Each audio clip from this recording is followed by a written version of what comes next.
ಮಿಥುನ ರಾಶಿಯ ವರ್ಷ ಭವಿಷ್ಯ ಹೇಗಿದೆ ಅಂತ ತಿಳ್ಕೊಳ್ಳೋಣ. ಮೇಡಮ್, ಇಷ್ಟೊತ್ತು ವೃಷಭ ರಾಶಿ ಬಗ್ಗೆ ತಿಳಿಸ್ಕೊಟ್ರಿ. ಹಾಗೆ ಮುಂದಿನ ರಾಶಿ ಮಿಥುನ ರಾಶಿ. ಮಿಥುನ ರಾಶಿಯವರ 2026 ವರ್ಷ ಭವಿಷ್ಯ ಹೇಗಿದೆ ಅಂತ ತಿಳಿಸ್ಕೊಡಿ. ಖಂಡಿತವಾಗ್ಲು. ಈಗ ನೋಡಿ, ಮಿಥುನ ರಾಶಿ ಅಂತ ನೋಡಿದಾಗ ಮೊದಲನೇದು ಗುರುಗ್ರಹನ ತಗೊಳ್ಳೋಣ. ಗುರುಗ್ರಹ ಈಗ ಪ್ರೆಸೆಂಟು ಅವರ ರಾಶಿನಲ್ಲೇ ಇದೆ, ಮಿಥುನ ರಾಶಿನಲ್ಲೇ ಇದೆ. ಸೊ ನಾನು ಆಗ್ಲೇ ಗ್ರಹಗಳ ಸ್ಥಾನಮಾನ ಅಂತ ಹೇಳಿದ್ನಲ್ಲ, ಅದರಲ್ಲೇ ನಿಮಗೆ ಗೊತ್ತಾಗುತ್ತೆ. ಲಗ್ನದಿಂದ 2ನೇ ಮನೆ ಮತ್ತೆ 3ನೇ ಮನೆ, ಈ 2026ರಲ್ಲಿ ಈ 3 ಮನೆಗಳಲ್ಲೂ ಕೂಡ ಸಂಚಾರನ ಬೆಳೆಸ್ತಾನೆ ಗುರುಗ್ರಹ. ಸೊ ಮೊದಲನೇದು ಇವಾಗ ಲಗ್ನದಲ್ಲೇ ಇದೆ, ಅಂದ್ರೆ ರಾಶಿನಲ್ಲೇ ಇದೆ. ಸೊ ಮೊದಲನೇದು ಏನಂದ್ರೆ ಗುರುಬಲ ಇದೆ ಅವರಿಗೆ. ಸೊ ಗುರುಬಲ ಅಂತಂದ್ರೆ ಕಂಕಣ ಬಲ ಕೂಡ ಬರುವಂತ ಟೈಮು, ಗಂಡು ಹೆಣ್ಣು ತುಂಬಾ ವರ್ಷಗಳಿಂದ ಮದುವೆ ಆಗಿಲ್ಲ, ಹುಡುಕಾಟದಲ್ಲಿದ್ರೆ ಅದೆಲ್ಲದಕ್ಕೂ ಕೂಡ ಒಂದು ಒಳ್ಳೆ ಟೈಮ್ ಅಂತ ಹೇಳ್ಬೋದು. ಆದ್ರೆ ನೋಡಿ, ಗುರು ಯಾವ ಜಾಗದಲ್ಲಿ ಇರ್ತಾನೆ ಆ ಜಾಗದಲ್ಲಿ ಸ್ವಲ್ಪ ಕಷ್ಟ ಅಂತಾನೆ, ಏನೋ ದುಃಖ, ಮಾನಸಿಕವಾಗಿ ಏನೋ ಒಂದ್ ಸ್ವಲ್ಪ ನೋವುಗಳಿರುತ್ತೆ. ಅಂದ್ರೆ ಏನು ಜನ್ಮ ಗುರು ನರೋ ದುಃಖಂ ಅಂತ ಹೇಳ್ತಾರಲ್ಲ, ಹಾಗೆ ಗುರು ಇದ್ದಾಗ ಸ್ವಲ್ಪ ಏನೋ ಸ್ವಲ್ಪ ನೋವುಗಳನ್ನ ಅನ್ಭೋಗ್ತಾರೆ. ದೀಪದ ಕೆಳಗಡೆ ದೀಪ ಸುತ್ತ ಕತ್ಲು ಅಂತ, ದೀಪ ಫುಲ್ ಬೆಳಕು ಕೊಟ್ರು ಕೂಡ ಆ ಪ್ಲೇಸ್ಮೆಂಟ್ ಅಲ್ಲಿ ಮಾತ್ರ ಸ್ವಲ್ಪ ಕತ್ಲಿರುತ್ತೆ. ಹಾಗೆ ಅದಕ್ಕೆ ಶನಿ ನೋಡೋ ಮನೇನ ಕೆಟ್ಟದ್ ಮಾಡ್ತಾನೆ, ಗುರು ಇರೋ ಮನೇನ ಕೆಟ್ಟದ್ ಮಾಡ್ತಾನೆ ಅಂತ ಹೇಳ್ತಾರೆ. ಬಟ್ ಶನಿ ಯಾವಾಗ್ಲೂ ಕೆಟ್ಟದೇ ಮಾಡ್ತಾರೆ ಅಂತಾನು ಹೇಳಕ್ಕಾಗಲ್ಲ. ಗುರುವಿಂದ ಒಳ್ಳೇದೇನಾಗುತ್ತೆ ಅಂದ್ರೆ ಈ ತರ ಗುರುಬಲ ಬಂದಿದೆ ಅನ್ನೋದು ಒಂದು ಖುಷಿಯಾದ ವಿಷಯ. ಸೊ 2ನೇ ಮನೆಗೆ ಅಂತ ಬಂದಾಗ ಧನಸ್ಥಾನಕ್ಕೆ ಬರ್ತಾನೆ. ಸೊ ಏನೆಲ್ಲ ಇವರು ಕಷ್ಟಪಟ್ಟಿದ್ರು ಅದೆಲ್ಲದಕ್ಕೂ ಕೂಡ ಒಂದು ಒಳ್ಳೆ ಟೈಮ್ ಆಗುತ್ತೆ ಇವಾಗ. ಸೊ ಏನೋ ಹಣಕಾಸಿನ ವ್ಯವಹಾರ ತುಂಬಾ ಚೆನ್ನಾಗಿರುತ್ತೆ, ಒಂದು ಮನಿ ಫ್ಲೋ ಚೆನ್ನಾಗಿರುತ್ತೆ, ಒಳ್ಳೆ ಕಡೆಯಿಂದ ಹಣದ ಇದು ಜಾಸ್ತಿ ಆಗ್ತಾ ಹೋಗುತ್ತೆ. ಅಂದ್ರೆ ಈಗ ಆಲ್ರೆಡಿ ಏನೋ ವರ್ಕ್ ಮಾಡ್ತಾ ಇರ್ತಾರೆ, ಇನ್ನೇನೋ ವರ್ಕ್ ಮಾಡ್ಬೇಕು ಅನ್ನೋಂಥ ಆಪರ್ಚುನಿಟೀಸ್ ಬರುತ್ತೆ. ಇವಾಗಿನ ಇದ್ರೊಳಗಡೆ ಈಗ 2ನೇ ಮನೆಯಲ್ಲಿ ಗುರುವಿನ ಸಂಚಾರ ಆದ ನಂತರ ಏನಾಗುತ್ತೆ ಅಂತಂದ್ರೆ ಹಣಕಾಸಿನ ಅರಿವು ತುಂಬಾ ಚೆನ್ನಾಗಿರುತ್ತೆ. ಈಗ ಆಲ್ರೆಡಿ ಒಂದ್ ಕೆಲಸ ಮಾಡ್ತಾರೆ, ಇನ್ಯಾವುದೋ ಹೊಸ ಕೆಲಸದ ಒಂದು ಆಪರ್ಚುನಿಟೀಸ್ ಅವ್ರಿಗೆ ಬರೋದು. ಇವಾಗಿನ ಇದ್ರೊಳಗಡೆ ಏನಾಗುತ್ತೆ, ಒಂದೇ ಕೆಲಸ ಮಾಡಿ ಸರ್ವೈವ್ ಆಗಕ್ ಆಗೋದಿಲ್ಲ, ಏನಾದ್ರೂ ಒಂದು ಪಾರ್ಟ್ ಟೈಮ್ ಜಾಬ್ ಅಂತ ಇರ್ಲೇಬೇಕು. ಆ ತರ ಇವ್ರಿಗೆ ಒಂದೊಂದು ಒಳ್ಳೊಳ್ಳೆ ಆಪರ್ಚುನಿಟೀಸ್ ಬರ್ತಾ ಇರ್ತದೆ, ಅದನ್ನೆಲ್ಲ ಇವ್ರು ತಗೋಬೇಕು. ಸೊ ಅವಾಗ ಏನಾಗುತ್ತೆ, ಹಣಕಾಸಿನ ಅರಿವು ತುಂಬಾ ಚೆನ್ನಾಗಿರುತ್ತೆ ಇವ್ರಿಗೆ, ಅದೊಂದು ಒಳ್ಳೆ ವಿಷಯ. ಇನ್ನ ಅದೇ ಅವಾಗೂ ಕೂಡ ಅವ್ರಿಗೆ ಗುರುಬಲ ಇರುತ್ತೆ. ಏನೋ ಮದ್ವೆ ಹುಡುಕಾಟದಲ್ಲಿರೋರಿಗೆ ಅದೆಲ್ಲದಕ್ಕೂ ಕೂಡ ಒಂದು ಒಳ್ಳೆ ಟೈಮ್ ಆಗುತ್ತೆ. ಗೃಹ ಪ್ರವೇಶ ಮಾಡ್ಕೊಬೇಕು ಅದೆಲ್ಲದಕ್ಕೂ ಕೂಡ ಗುರು 2ನೇ ಮನೇಲಿ ಇರೋದ್ರಿಂದ ಅವ್ರಿಗೆ ಹಣಕಾಸಿಗೇನು ಅಂತ ತೊಂದರೆಗಳು ಬರಲ್ಲ. ಮತ್ತೆ ಫ್ಯಾಮಿಲಿನಲ್ಲಿ ಏನಾದ್ರು ಪ್ರಾಬ್ಲಮ್ಸ್ಗಳಾಗಿತ್ತು ಅಂತಂದ್ರೆ ಅದು ಕೂಡ ಸರಿ ಹೋಗ್ತಾ ಬರುತ್ತೆ. ಫ್ಯಾಮಿಲಿನಲ್ಲಿ ಇವ್ರ ಮೇಲೆ ಸ್ವಲ್ಪ ಗೌರವ ಬರೋದು, ಇವ್ರ ಮಾತಿಗೆ ಗೌರವ ಬರುವಂಥದ್ದು ಎಲ್ಲ ಆಗುತ್ತೆ. ಇನ್ನು 3rd ಹೌಸ್ಗೆ ಅಂತ ಬಂದಾಗ ಏನಾಗುತ್ತೆ, ಅದೇ ಈ ಯಾರ ಸೋಷಿಯಲ್ ಮೀಡಿಯಾದಲ್ಲಿ ವರ್ಕ್ ಮಾಡ್ತಾ ಇದ್ದೀರಾ ಅಥವಾ 4 ಜನಕ್ಕೆ ಒಂದು ಗುಂಪಲ್ಲಿ ಒಬ್ಬ ಲೀಡರ್ ಆಗಿ ಏನು ವರ್ಕ್ ಮಾಡ್ತಿರ್ತೀರ, ಅವರೆಲ್ಲರಿಗೂ ಕೂಡ ತುಂಬಾ ಒಳ್ಳೆದಾಗುತ್ತೆ. ಎಸ್ಪೆಷಲಿ ವಿದ್ಯಾರ್ಥಿಗಳಿಗೆ ನೋಡಿ, ಬೇರೆ ರಾಶಿಗಳಲ್ಲೂ ಕೂಡ ನಾನು ಇದು ಮಾಡಿದ್ದೀನಿ. ವಿದ್ಯಾರ್ಥಿಗಳಿಗೆ ಗುರುವಿನಿಂದ ತುಂಬಾ ಒಳ್ಳೆ ಅನುಕೂಲಗಳಾಗುತ್ತೆ. ಯಾರನ್ನ ಕಾಂಪಿಟೇಟಿವ್ ಎಕ್ಸಾಮ್ ಬರೀತಿದ್ದೀರಾ ಅಂತಂದ್ರೆ ಅವ್ರಿಗೊಂದು ಒಳ್ಳೆ ಟೈಮ್ ಆಗಿರುತ್ತೆ. ಮತ್ತೆ ತಂದೆ ತಾಯಿಗಳಿಗೆ ಆಶ್ಚರ್ಯ ಆಗ್ತಾ ಇರುತ್ತೆ, ಏನಪ್ಪಾ ನನ್ನ ಮಗ ಸ್ವಲ್ಪ ಎಜುಕೇಶನ್ ಒಂಚೂರು ಹಿಂದೆ ಇದ್ದ, ಚೆನ್ನಾಗಿ ಓದ್ತಿದ್ದಾನಲ್ವಾ, ಚೇಂಜಸ್ ಏನೋ ಕಾಣಿಸ್ತಿದೆ ಅಲ್ವಾ ಅಂತ ಖುಷಿ ಪಡ್ಬೋದು.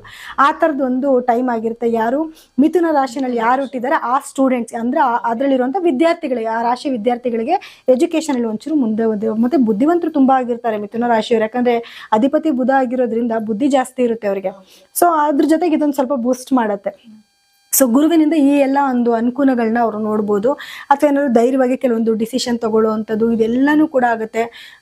ಸೊ ಅದೊಂದು ಗುರುವಿನ ಒಂದು ಅನುಗ್ರಹದಿಂದ ಎಲ್ಲ ಚೆನ್ನಾಗಿರುತ್ತೆ. ಇನ್ನು ಕೇತು ಅಂತ ಬಂದಾಗ ಕೇತುನು ಕೂಡ ಇವಾಗ ಅವರಿಗೆ 3ನೇ ಮನೆಯಲ್ಲೇ ಸಂಚಾರ ಮಾಡ್ತಾ ಇರೋದು. ಸೊ ಇವಾಗ ಅದರಿಂದ ಏನ್ ನೆಗೆಟಿವಿಟಿ ಇವ್ರಿಗೆ ಆಗ್ತಿದೆ ಅಂತ ನೋಡಿದ್ರೆ, ಸ್ವಲ್ಪ ಹಿನ್ನಡೆ, ಧೈರ್ಯವಾಗಿ ಏನಾದ್ರು ಮಾಡಕ್ ಹೋಗೋಣ ಅಂತಂದ್ರೆ ಅದ್ರಲ್ಲಿ ಸ್ವಲ್ಪ ಹಿಂದಕ್ಕೆ ಹೋಗೋದು, ಅಯ್ಯೋ ಮಾಡ್ಲೋ ಬೇಡವೋ ಅಂತ ಕೆಲವೊಂದು ಹಿಂಜರಿಕೆನ ಅವ್ರು ಇಟ್ಕೊಂಡಿರ್ತಾರೆ. ಮತ್ತೆ ಸ್ನೇಹಿತರಿಂದ ಏನಾದ್ರು ಸ್ವಲ್ಪ ತೊಂದರೆಗಳಾಗುವಂಥದ್ದು, ಅಥವಾ ತಮ್ಮ ತಂಗಿ ಜೊತೆನಲ್ಲಿ, ಅಥವಾ ಅದೇ ಅವ್ರಿಗೆ ಸಿಬ್ಲಿಂಗ್ಸ್ ಅಲ್ಲಿ ಚಿಕ್ಕವ್ರು ಯಾರಿರ್ತಾರೆ, ಮಿಥುನ ರಾಶಿಗೆ ಚಿಕ್ಕವ್ರು ಯಾರಿರ್ತಾರೆ ಅವ್ರ ಜೊತೆನಲ್ಲಿ ಸ್ವಲ್ಪ ಮನಸ್ತಾಪಗಳಾಗುವಂಥದ್ದು ಈ ರೀತಿ ಆಗ್ತಾ ಇರುತ್ತೆ. ಸೊ ಗುರುವಿನ ಒಂದು ಸಂಚಾರದ ನಂತರ ಅದು ಸ್ವಲ್ಪ ಕ್ಲಿಯರ್ ಆಗ್ತಾ ಹೋಗುತ್ತೆ. ಗುರುನು ಇಲ್ಲಿಗೆ ಬರ್ತಾನೆ, ತಿರ್ಗಾ ಕೇತು 2ನೇ ಮನೆಗೆ ಹೋಗ್ತಾನೆ, ಸ್ವಲ್ಪ ಚೇಂಜಸ್ ಆಗ್ತಾ ಇರುತ್ತೆ. ಕೇತುವಿಂದ ಜ್ಞಾನಗಳನ್ನ ಕೊಡ್ತಾನೆ. ಎಜುಕೇಶನ್ ಮಾಡ್ತಾ ಇದ್ದೀರಾ ಅಂತಂದ್ರೆ ಅದಕ್ಕೆ ಸ್ವಲ್ಪ ಬೂಸ್ಟ್ ಮಾಡ್ತಾನೆ. ಏನಾದ್ರು ಮಂತ್ರವಿದ್ಯೆಗಳನ್ನ ಕಲಿತಿದ್ದೀರಾ ಅಂದ್ರೆ ಅದಕ್ಕೆ ಸ್ವಲ್ಪ ಬೂಸ್ಟ್ ಮಾಡ್ತಾನೆ. ಆಳವಾಗಿರೋ ಯಾವ್ದನ್ನ ಅಧ್ಯಯನಗಳು ಅಂತಂದ್ರೆ ಏನ್ ಬೇಕಾದ್ರೂ ಆಗಿರ್ಬೋದು, ಅಂತ ಆಳವಾದ ಅಧ್ಯಯನಗಳನ್ನ ಮಾಡ್ತಾರೆ ಅಂತಂದ್ರೆ ಅದೆಲ್ಲದಕ್ಕೂ ಕೂಡ ಕೇತು ಬೂಸ್ಟ್ ಮಾಡ್ತಾನೆ. ಇನ್ನು ರಾಹು ಗ್ರಹ ಅಂತ ಬಂದಾಗ, ರಾಹು ಗ್ರಹ ಇವರಿಗೆ ಬಂದು 9ನೇ ಮನೆಯಲ್ಲಿ ಇದ್ದಾನೆ. 9ನೇ ಮನೆ ಅನ್ನೋದು ಕೂಡ ತುಂಬಾ ಒಂದು ಒಳ್ಳೆ ಸ್ಥಾನನೇ. ಸೊ 9ನೇ ಮನೇಲಿ ಇದ್ದಾಗ ರಾಹು ಅವನು ಒಳ್ಳೊಳ್ಳೆ ಆಪರ್ಚುನಿಟೀಸ್ನ ಕೊಡ್ತಾ ಇರ್ತಾನೆ, ಕೆಲಸ ಕಾರ್ಯದಲ್ಲಿ ಅಭಿವೃದ್ಧಿ ಕೊಡ್ತಾ ಇರ್ತಾನೆ. ಮತ್ತೆ ಅವ್ರಿಗೆ ಮುಂದುವರಿಯೋದಕ್ಕೆ ಏನೇನೆಲ್ಲ ಬೇಕೋ ಅದೆಲ್ಲನೂ ಕೂಡ ಅನುಗ್ರಹ ಆಗ್ತಾ ಇರುತ್ತೆ. ಮುಖ್ಯವಾಗಿ ತಂದೆ ಆರೋಗ್ಯದಲ್ಲಿ ಸ್ವಲ್ಪ ಏರುಪೇರಾಗುತ್ತೆ. ಏನು ಬ್ಲಡ್ ರಿಲೇಟೆಡ್ ಏನೋ ಸಮಸ್ಯೆಗಳು ಬರ್ಬೋದು, ಸ್ಕಿನ್ ಡಿಸೀಸ್ ಬರುವಂಥದ್ದು, ಅಥವಾ ಕಣ್ಣು ಹೊಟ್ಟೆಗೆ ಸಂಬಂಧಪಟ್ಟಿರುವಂಥ ಕೆಲವೊಂದು ಸಮಸ್ಯೆಗಳು ಬರೋ ಚಾನ್ಸಸ್ ಜಾಸ್ತಿ ಇರುತ್ತೆ. ಸೊ ಹಾಗಾಗಿ ತಂದೆ ಆರೋಗ್ಯನ ಸ್ವಲ್ಪ ಅವರು ಕೇರ್ಫುಲ್ ಆಗಿ ನೋಡ್ಕೊಬೇಕಾಗಿ ಬರುತ್ತೆ. ತಂದೆ ಆಗಿರ್ಬೋದು, ತಂದೆ ಸಮಾನ ದೊಡ್ಡಪ್ಪ ಆ ಥರದವರು ಆಗಿರ್ಬೋದು, ಅವ್ರನ್ನ ಆರೋಗ್ಯನ ಸ್ವಲ್ಪ ಚೆನ್ನಾಗಿ ನೋಡ್ಕೊಬೇಕಾಗತ್ತೆ. ಇದ್ಬಿಟ್ರೆ ರಾಹುವಿನ ಅನುಗ್ರಹ ತುಂಬ ಚೆನ್ನಾಗಿರುತ್ತೆ ಅವರಿಗೆ. ರಾಹುವಿಂದ ಎಲ್ಲ ಒಳ್ಳೇದಾಗ್ತಾ ಇರುತ್ತೆ. ಆದರೆ ಇನ್ವೆಸ್ಟ್ಮೆಂಟ್ ಮಾಡ್ಬೇಕಾದ್ರೆ ಕೇರ್ಫುಲ್ ಆಗಿರೋದು ಒಳ್ಳೇದು. ಇನ್ನು ಶನಿ ಅಂತ ಬಂದಾಗ ಶನಿ 10ನೇ ಮನೆ ಕೂತಿದ್ದಾನೆ. 10ನೇ ಮನೆ ಅಂತ ಅನ್ನೋದೇ ಒಂದು ವ್ಯವಹಾರ, ಬಿಸ್ನೆಸ್ ಮಾಡುವಂಥದ್ದು. ಯಾರೆಲ್ಲ ಬಿಸ್ನೆಸ್ ಮಾಡ್ತಾ ಇದ್ದಾರೆ ಖಂಡಿತವಾಗ್ಲೂ ಅವರೆಲ್ಲರಿಗೂ ಕೂಡ ತುಂಬ ಒಳ್ಳೇದಾಗ್ತಾ ಇರುತ್ತೆ. ಕೆಲಸಗಳು ನಿಧಾನ ಆಗ್ಬೋದು ಅಷ್ಟೇನೆ, ಬಟ್ ತುಂಬ ಆಪರ್ಚುನಿಟೀಸ್ ಜಾಸ್ತಿ ಬರ್ತಾ ಇರುತ್ತೆ. ಒಂದು ಅನುಗ್ರಹ ತುಂಬ ಚೆನ್ನಾಗಿರುತ್ತೆ. ಶನೇಶ್ವರನ ಒಂದು ಅನುಗ್ರಹ ತುಂಬ ಚೆನ್ನಾಗಿರುತ್ತೆ. ಈಗ ಆಲ್ರೆಡಿ ಒಂದು 3 ತಿಂಗಳು 6 ತಿಂಗಳು ಆಗಿದೆ ಶನಿಯ ಒಂದು ಸಂಚಾರ ಆಗಿ. 2.5 ವರ್ಷ ಶನಿ ಒಂದೇ ಮನೆಯಲ್ಲಿ ಕುತ್ಕೊಂಡಿರೋದ್ರಿಂದ ಅದ್ರದ್ದು ಎಲ್ಲ ಬೆನಿಫಿಟ್ಸ್ನು ಕೂಡ ಮಿಥುನ ರಾಶಿಯವರು ತಗೊತಾ ಇರ್ತಾರೆ. ಸೊ ಈ ಎಲ್ಲ ಗ್ರಹಗಳ ಒಂದು ಸ್ಥಾನಮಾನ ಅಂತ ನೋಡಿದಾಗ ಮಿಥುನ ರಾಶಿಯವರಿಗೆ ಒಂದು 70% ತುಂಬಾ ಚೆನ್ನಾಗೇ ಇದೆ. ಸೊ ಒಂದು ಖುಷಿ ಪಡುವಂತ ವಿಷಯನೇ ಅವರು. ಸೊ ಅಂತಂದ್ರೆ ಮಿಥುನ ರಾಶಿಯವರಿಗೆ 2020ರಲ್ಲಿ ಮೋಸ್ಟ್ ಆಫ್ ಒಂದು ಒಳ್ಳೆ ವಿಷಯನೇ. ಹೌದು ಹೌದು. ಸೊ ಸಣ್ಣ ಪುಟ್ಟ ಈಗ ನೀವ್ ಹೇಳ್ದಂಗೆ ಆರೋಗ್ಯದ ವಿಚಾರದಲ್ಲಿ ಏನೋ ಬಂತು ಅಂತಂದ್ರೆ, ಸೊ ಆ ಒಂದು ವಿಚಾರವಾಗಿ ಯಾವ ರೀತಿ ಒಂದು ಸಲಹೆ? ಮೊದಲನೇದಾಗಿ ನೋಡಿ, ಅವ್ರಿಗೆ ರಾಶ್ಯಾಧಿಪತಿ ಬಂದು ಬುಧ ಆಗ್ತಾನೆ.